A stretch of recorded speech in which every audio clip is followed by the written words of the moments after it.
So I'm super excited to introduce our final panel for the evening. Talking about how do you really make culture change or affect culture change in male-dominated organizations. And so with this, I'd love to kick it off to Lowe, who's our panel moderator. Lowe, just background, is also part of our AWIP ambassadors team. So you'll hear a little bit about our AWIP ambassadors team from Andy in the back, who's one of our leaders there as well. And Lowe is also part of a group called Pink Inoff that we work with very closely, as Pink Inoff, their founder, whose name is Helen Camporsi, helps to run our Paris chapter. So that. Thank you, Nancy. Thank you so much to Nancy, to our AWIP team. A special thank you to Deepti, because actually it was a last call for me to moderate this panel, and she has done all the preparatory job and all the guys here. So I hope we can make this more interactive. The idea is that we make a small presentation, we have some questions, but seeing the kind of topic that we have for the last panel, that is influencing culture change in male-dominated organizations, probably you will have many questions to all of us once you understand our background and who we are and how we might help you to at least share our thoughts on that. I'm very happy to be part of this panel because this topic is diversity and inclusion. Is very deep connected to who I am, personally and also professionally. Mix of cultures, diverse career background. The reason why I'm saying that is that you will see by my background, I came from the heavy industry. I feel a bit today like look for Willie. Willie is me. I don't came from the tech, but I came from a very male-dominated industry. I work in the automotive. I work in the nuclear industry. I work in the construction sites.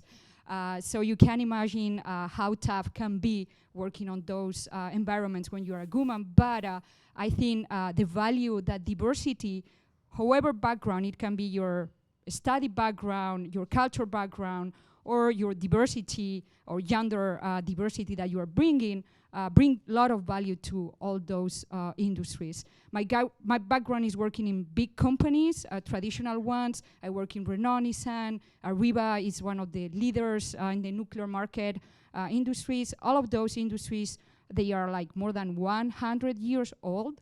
So you can imagine how tough sometimes is introduce change in those industries. So I know a lot also about multicultural challenge personally, because my family is a multicultural one. So it's not that easy. All of us, and what we listen to all the speakers previously is like all the companies, they want to embrace diversity and do things better and all that. But then when we want to implement all those ideas, it's tough.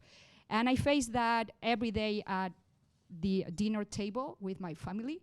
One thing is what we want to do, and another is how we are facing that every day and how we make it together.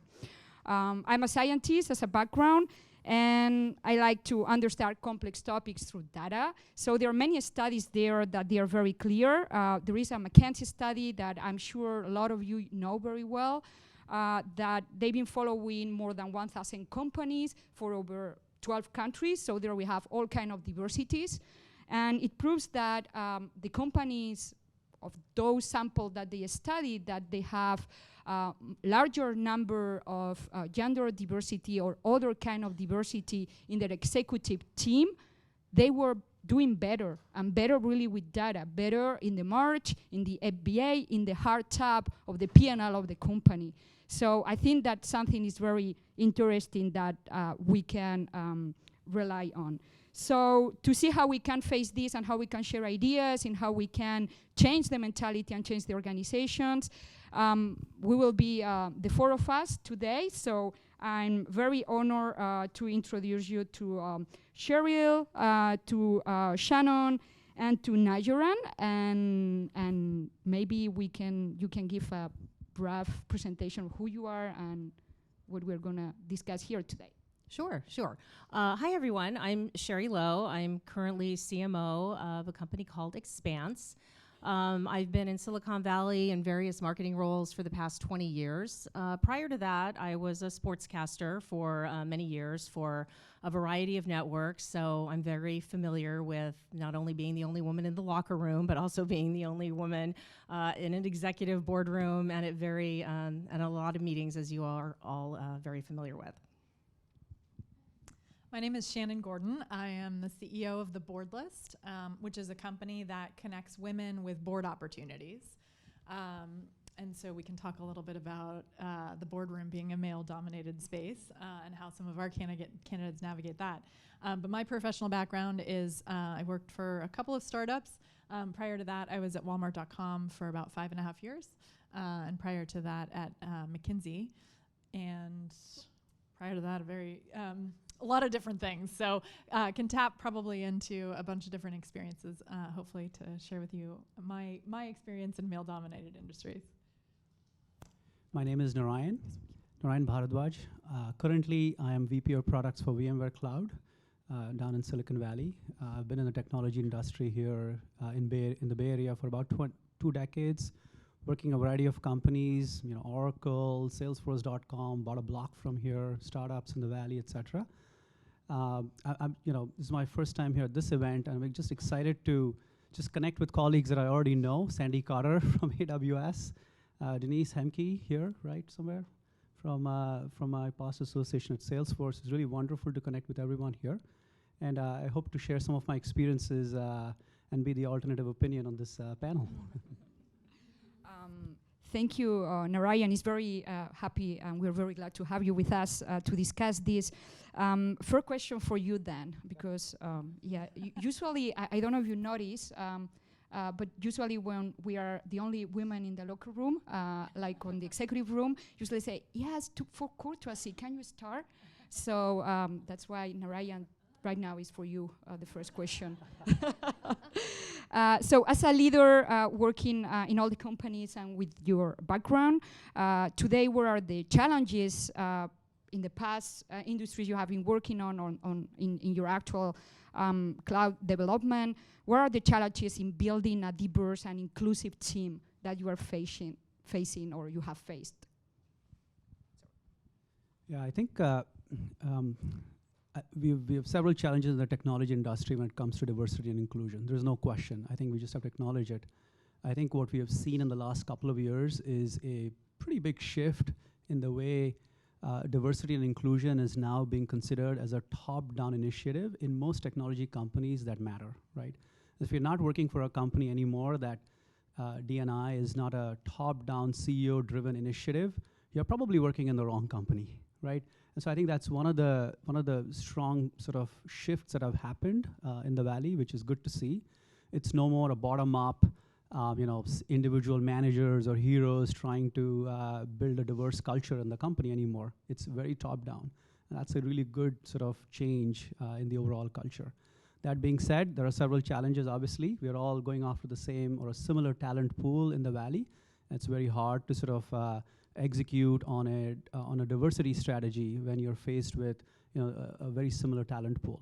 That being said, we have made a lot of good progress, and my personal sort of experience has been that when we have a lot of goals that are top down in the company culture, right? For example, I'll share a few goals that exist at my current company. A part of the VP bonus is actually tied to creating a diverse team. So it really impacts the bottom line for a lot of leadership in the company. Number two, personally, I've set a goal inside my own team to have credible D&I candidates in the interview cycle before I accept any candidate or make an offer, right?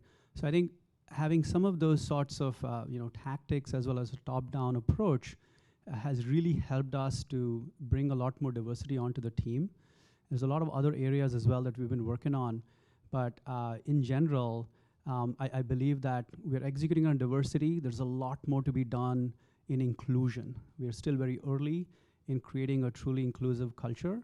And to me, that's really an area of focus for us in general in my team and within my company. Thank you, Narayan. Sherry, I'm going back to you. When I read your experience and you present yourself, I was thinking maybe Deepti made a mistake and you should be moderating the panel with all the experience that you have previously to being a marketing leader. But being a female sportcaster and being usually, I guess, the only female, what are the lessons learned from that experience that now you are applying into the executive locker rooms? Well, there are a lot. I will first say that going into the locker room, which was all male, obviously, NFL, was one of the hardest things I had to do. And I would get up in the morning that I knew it was locker room day, and I would really dread going to work. I'm like, oh, here we go. What's going to happen today? Because a lot of players really loved being completely naked and I would have to interview them. And they did it on purpose because they wanted to rattle me. That was just something fun and they liked to do it. And this was 20 years ago. So I know it's gotten better since I was in the locker room, but those experiences, I brought them with me to Silicon Valley, and some of the things that I learned were just not to be rattled. There is immature behavior in locker rooms, definitely. There's immature behavior in boardrooms. There's immature behavior in many of the meetings that you go to all of the time. And the most important thing is to just not let it rattle you and really stay on your game and keep your focus, because there is still, I think, a little bit of mentality of like, oh, let's try to rattle some folks in here. So I've learned that, and I think that's been very helpful for me bringing that experience into Silicon Valley. One of the other things I've learned is just kindness, leading with kindness and some humor. I wish I had done that earlier in my career and learned that lesson earlier in my career, but you really, if you can lead with kindness and look at the humor in things, it can diffuse a lot of situations that could go rather badly. So those are a couple of the lessons I've learned in the NFL and in the locker rooms that I brought to Silicon Valley, and it certainly was a helpful experience for me. Thank you, Sherry. You make me think, I totally align with what you're saying about the fun and doing it with a smile. I remember the first time I was in a workshop, in a manufacturing workshop. There were not many women at that time. It was also almost 20 years ago. And imagine an automotive assembly line, like almost 1,000 men all together working, assembly a car. And then you pass and you are an engineer and a manager, and they start making jokes and fans or about how you're looking, or do you want to go out, or things like that. And what I was doing, it was just passing and just smiling and say, hi guys, how are you? You are too many, I cannot go. And then they stop, because they make you feel like you are part of their tribe, like when you are making that kind of joke, or you make even a stronger joke, like, I don't like your hair today, or something like that. So I know it sounds stupid, but it helps a lot to build that, be part of the group that you are being in. And I guess you've been facing that on that locker room too. Yep. No, exactly. And I'll just tell a really quick story. I don't want to dominate this, but there was one time after a football game where the quarterback for the Jaguars threw his jockstrap at me. And you're just like, oh my gosh, I don't want to react to this, but several of the linemen got up and got in his face and went after him. And the reason they did is that they were my allies. It was a way of, I had become friends with them. I had gotten advice from them and talked to them. And they became, my allies. So they went after, the bad guy in the room. Now, that doesn't mean we need men to protect us or anything like that. But it is important to build mentorship, no matter what job you're doing, because being an army of one is great, but being an army of one with an army behind you who's supporting you is even better. And that really spoke to, I think, developing relationships where you have mentors all around you. Great. Shannon, you are the CEO of the Board List. It's an organization that has an incredible mission, because the data speaks by itself. Only 24% of the CEOs of position in Fortune 500, they are women. Less than 21% of the board seats on the major companies, we can see women. And what you are trying to do is to make a change in those data. Can you explain us a word on how the Board List, or what are the actions that you are implementing to change that data? Sure. So the board list has been in existence for about 3 years, and in that time, a lot has changed. It was founded prior to the Me Too movement, so you can imagine what a whirlwind it's been. I think what's really interesting, or what we've discovered through the work at the board list, is there, I think, maybe not so much anymore, but a few years ago was this myth about the pipeline. I mean, how often do you hear? And in fact, our founder, Sukhinder Singh Cassidy, started the board list because she was frustrated in talking to, namely VCs, and saying, why don't you have more women on the boards at your portfolio companies? And they would say, we'd love to add women. We just don't know where to find qualified ones. And she got so angry because she's like, I know tons of women that would be fabulous on the boards of these companies. And the second reason was, and I'll revisit that one in a second, but the second reason she started it was she was serving on 3 public company boards. Sukhinder is a busy woman. 3 public company boards, and she was still getting phone calls to join more boards. And it just spoke to, this issue that we have. Some women have made it into the boardroom, but, it's maybe not the nicest way to refer to it, but it's sort of a lot of the talent gets recycled opportunity after opportunity. And we see this not only at the boardroom, but, down through levels in the organization. It's kind of hard to break up and in. Once you're there, you have opportunities available to you. So, it was those 2 frustrations that really founded the concept of the board list. And what we've learned since about pipeline, I think, is really interesting. We have about 14,000 people on the board list platform today. There's no question in anyone's mind, there's a heck of a lot of amazing female talent out there. However, I was just telling Cheryl before, what I think is so interesting, and we're seeing more and more data that speaks to this, there are so few women in CEO seats and CFO seats, which have been the traditional, sort of prep ground for being a board director. And so what we do get is, I think board directors, mostly men and CEOs, just kind of by the numbers, have in their head that they have to bring a CEO or a CFO onto the board. And that becomes really hard then to find a woman or a person of color, because those ranks aren't really populated by those folks. So part of what we've done is talk to boards about getting a little more sophisticated in defining what kinds of skills and what things actually make a good board director. Are we just defaulting to CEO and CFO because that's the way we've always done it? And so I think that, these are boardroom stories, may or may not be applicable to you in your day-to-day job, but I do think the lessons are relevant, right?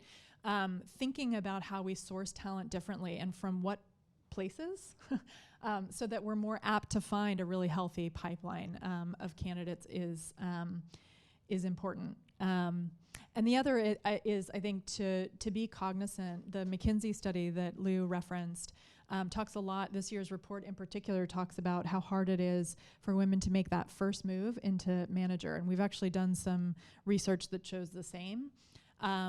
And so it's helping, I think, that concept of mentorship as you kind of get more and more senior in your career, and just being aware that it is hard at those early levels to make that first leap, and then once you do, much easier to climb. Just having that in your head and knowing that's hard, and just kind of keeping it top of mind as you're putting together slates of candidates for open roles that you might have on your team, is a really good and subtle way to make pretty dramatic impact on a person's career. Thank you, Shannon. And it's very linked. The pipeline issue is something that all of big companies are always facing. And I think doing another way of sourcing that talent makes the difference. Beside the McKinsey study, there is another study done by an organization called Lean In Org that reports that difficulty on the pipeline and how to source managers that they are coming from diversity, gender, or whatever kind of diversity that it might be. I would like to ask you, the 3 of you, I will start with Narayan. What is the diversity radio and the gender radio that you have in your organization? Diversity ratio of the organization? Yeah. So it's a tough question, but I assume all of us will throw out some numbers here, starting with me. So I think one of the things is, I think I would definitely say that a lot more progress has been made in the last couple of years. Currently, my org is about a 20% gender diverse ratio, which is not great, in my opinion. We have goals to double that in the next year, right? In terms of getting to a much more diverse, organization that I personally manage. And so, again, it's one of those things where we have taken a lot of steps to ensure that we are hiring in the right way, again, with the pools of talent that I talked about earlier. I think there are some nuggets there that we have discovered along the way, right? For a global company such as ours, and for many of you, we do understand that talent pools are a lot more gender diverse in other countries, for example. So we have had a lot more, luck executing in China and India, right? With a lot more gender diverse staff over there, right? Which has really, really impacted the culture at in a very good way. I think for my team personally, we have a lot of great goals for the next year to really, really take this to the next level. Shannon, Sure. So overall at Expanse, I think we are doing a great job from a diversity and inclusion perspective. We're sponsoring events like this, and so from our numbers perspective overall in the company, we're 35% women. And from a team perspective, since I run the marketing team, we have split right down the middle. It's 50-50. So I think that we're doing a good job. There's always more to do. One thing when I think about diversity and inclusion, though, we're seeing a lot of diversity and inclusion officers being hired, and they're reporting into C-level folks. But it has to be more than a token position in the company. And when I look around this room and I think about myself, we're all diversity and inclusion leaders. We have to do this as a leader. We're responsible for it. We can't just say, well, we have a person in the role and call it a day. We have to really walk the talk, and we all have to be, a leader in that respect. So my organization is doing quite poorly on the diversity front, which is probably a little bit ironic. So we are a 100% female organization, which is kind of an interesting challenge to have. But I mean that genuinely, that, obviously we want to make sure that we have very strong female representation because our entire candidate pool is female, but those that are hiring are not. And so I think, as you think about some of the reasons that you want to have diversity in the room, there are many. One of them is that you want to be reflective of your client and customer base. And today we aren't. And so it's a problem that I take really seriously, and that we're thinking about impact from a culture perspective, and how we have debates in the right way, and kind of raise issues that are really important to those that we're serving, both the women candidates and the males that are hiring them. So I'm hiring a product manager actually right now, if anybody's interested.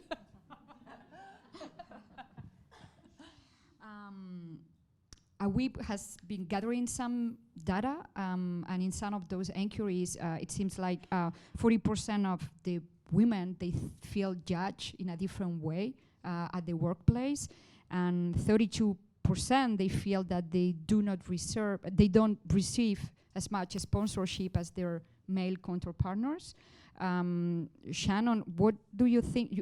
In your previous answer, you were talking about mentorship and sponsorship. Can you share some thoughts on that, and what action you will say to those women that they feel they are not getting the enough sponsorship or mentorship in their careers when they are at that management position to go to the next level? Yeah, this is a really big, there's a ton of research that's coming out on this very topic. One disturbing stat that we actually found in a recent study that we did was that women that don't have mentors, male or female mentors, have 2 times less interest in becoming a manager, to actually manage other teams. So there's these like massive implications of not playing a role, and you're all leaders, and you're sort of leaders to some, and looking up to leaders in your organization. It's critically important that you're setting that example and helping other people come along in the path that you've already gone down. It makes, it truly, like, the long-term impacts of this are showing up, and so it's just phenomenally important. I always like the quotes a little bit, brazen, I guess, but I feel like it was Madeleine Albright maybe that said there's a warm place in hell for women that don't help other women. Is that who said it? And I think, we're actually based on this concept in some ways. The way the board list works is the only way, since there's very little definition for what makes a board candidate board ready, we rely on endorsements from existing board directors. And many of those people are men endorsing women in their network, and many others are women endorsing women in their network. And so even that, right? It's like you just type in somebody's name and you put your name against them in the system, and that's it. But it's a pretty big statement when you can say, we've got incredible leaders. Sheryl Sandberg's on our platform. Warren Buffett's on our platform. Their names now are sitting next to a bunch of women that they're endorsing. Think about what that does for that candidate. And at a different level, it's the same. When you're speaking on behalf of somebody in a meeting or you're advocating, I truly think this difference between sponsor and mentor is really important, this advocating stance. You can't do it for everybody in your network, but you can do it for some. And it's really, really important work. So just keep it top of mind. I guess, if there were one message I would say, is to be thoughtful about this, because I think it's easy to go about your day-to-day job and take it for granted a little bit or not be very intentional about it. But it does take some intentionality. We have a pretty steep road to climb. The numbers are stark. And in order to make a difference, we all have to be kind of active leaders in changing it. And so my ask would just be to be intentional. Great. We still have some more minutes. Instead of me asking questions or Deepti's questions, if you want to ask us, or if somebody have some thoughts that would like to share, I think is a good moment to.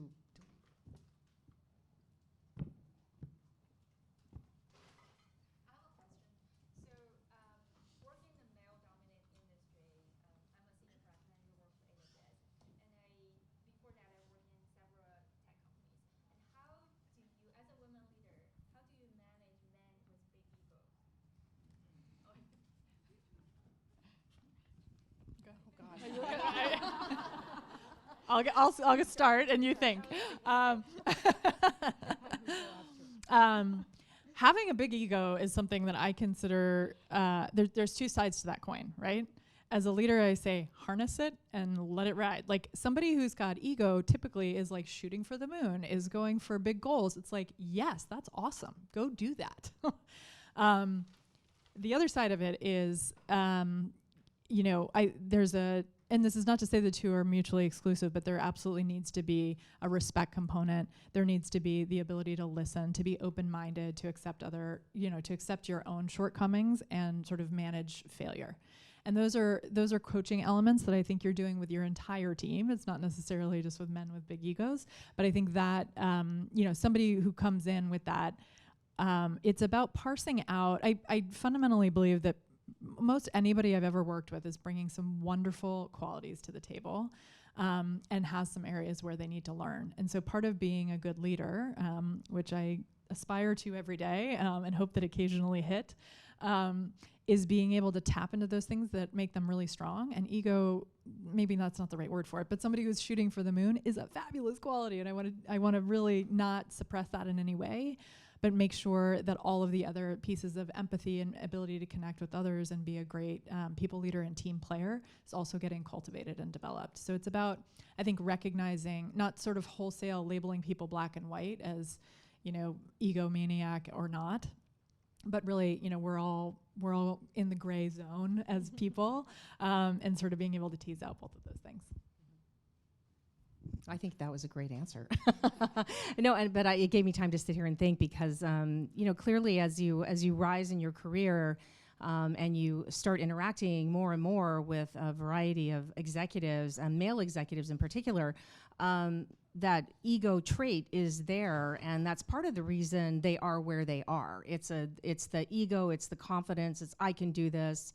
And it's part of their personality, but it's not their whole personality. And as Shannon was just saying, there are other elements there that, again, I always try to look for the good, that balances the part that is annoying me, and you just really try to work through it. So yeah, I don't know that that's great advice, but I think you're up next on this one. One small. I'll give the Can I just add one flip side small of the thing? opinion. Yeah. Yeah. Well, I was just going to say, there is a bunch of research that's just come out about the evolving nature of the types of problems that we're working on, their complexity and the nuance.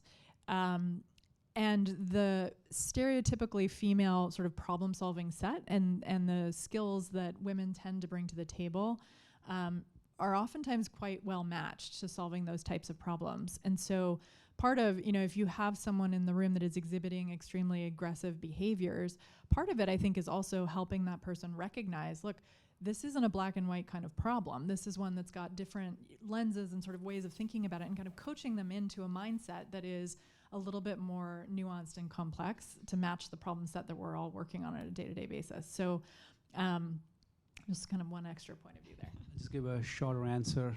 Agree with most things that Sherry and Shannon just said. My perspective of leading product management teams and having male and female egos on the team, so to say, right? I think that in general, it's something to harness, to have some diversity and have people with egos and people with few lesser egos maybe on the team as well, right? But again, just to sort of channel that and look at the bright spots and make that work on the team is really important. I would rather have a team which is a little bit more egoistic than a team that's not, right? In general, right? Because that actually creates a lot of passion, a lot of excitement, and a drive within the team. The goal as a leader is just to harness that a little bit more. I think just really quickly, this is a great question, but and it's the last one. I think just what I want to say is just point back to what I said earlier around ego is just, you're going to face it. We're all going to face it. Stay on your game, and that's the most important thing, is don't let it rattle you. We have a last question that is waiting since a long time on that side.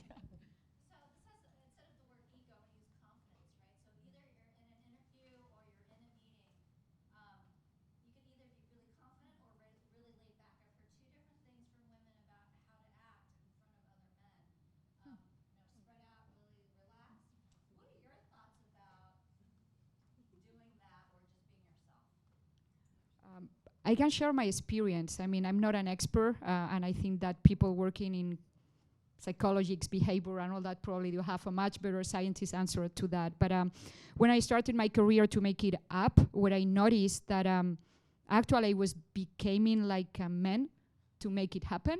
So I started to dress like them. Actually, you see, I mean, I wear no skirt, or trousers, and I look like them. And I was starting, even my body was starting to look like them.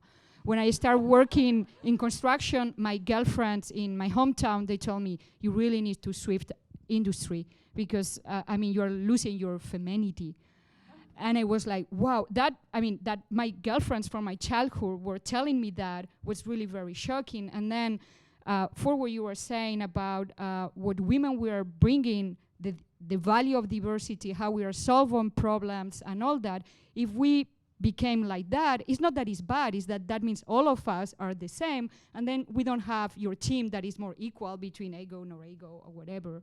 And women, we have also a way of solving problems that is a bit different, and the complementarity of both with men and female makes the difference. So we have to be very careful ramping that ladder up to do not lose who we are and what is making us different. So with those ego, then when I came to start C-level position or more executive positions, I was thinking, what is the value I'm bringing to this board? And my value is not behaving or solving problems in the same way. It's using empathy. It's being much more inclusive, taking more time to answer, bring with me the rest of the organization to answer that question. And then suddenly the people around you and those big egos, they start thinking about you like, oh, this girl has good strategic point of views and is bringing something different to the table. Usually the CEOs appreciate that other way of doing it. But unfortunately, sometimes on the way, we lost ourselves a bit on that. I wanted to jump out of my chair when you were asking that question because now you guys are getting me going and we're on our last question. It's so phenomenally important to be your authentic self. when I'm interviewing, that's like the number one thing that I'm looking for is, who is this person genuinely? Because I'm guaranteed it's going to come out at some point. I want to see it in the interview. And so if you are somebody who wants to, be kind of sitting more aggressively or be laid back or whatever, I think just as long as you're communicating what it is that makes you unique and what you believe you're going to bring to that situation, I think that's the most important. And I'll only caveat that slightly by saying, own that authenticity and know that you have a place in that interview room and you have a place in whatever room you're in. And so, don't be the person that, takes the chair sitting away from the table. You've seen this a million times and you've probably done it yourself, right? I know I have. Taken the chair that's not like directly at the table. You deserve to be there. You're there for a reason. You were invited to that interview for a reason. So show them what you got. In whatever way your personality manifests, and you will find the right match for yourself, and you'll be happier in the job because they'll choose you for who you are, right? Thank you so much to all of you. This is the end of this great panel, so thanks. It has been an honor.